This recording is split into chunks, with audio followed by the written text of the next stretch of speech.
Uncle Vinayaka చందా ఇవ్వరా?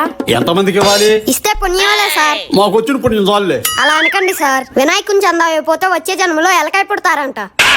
ఓహో, వీళ్ళు నాకే టోపీ పెడదాం అనుకుంటున్నారు. ముందు ఏదో ఒకటి చేసి వీళ్ళని పంపించాలి. సరేరా, ఏమే చెక్ బుక్ పట్టరా. ఇదిగోండి. హ్యాపీనా? Thank you sir. అదేంటండి అసలు ఇవ్వనని 10,000 చెక్ ఇచ్చారు?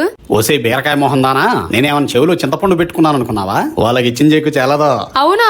అవును, అందులో 12 రూపాయలే ఉన్నాయి. మరి ఆ పిల్లలు బ్యాంకులో వేస్తే చెక్ బౌన్స్ అయింది కదండి. అప్పుడు దాకా ఉంటారు. మరి నేను ఆల్రెడీ బ్యాంకుకి బయలుదేరా అకౌంట్ క్లోజ్ చేద్దామని, లేకపోతే ఓవర్గా డబ్బులు కట్ అవుతున్నాయి. థ్యాంక్ యూ సార్, మీరు ఇచ్చిన డబ్బుతోనే వినాయకుని తెచ్చా. వీళ్ళకేమైనా పిచ్చి పెట్టిందా?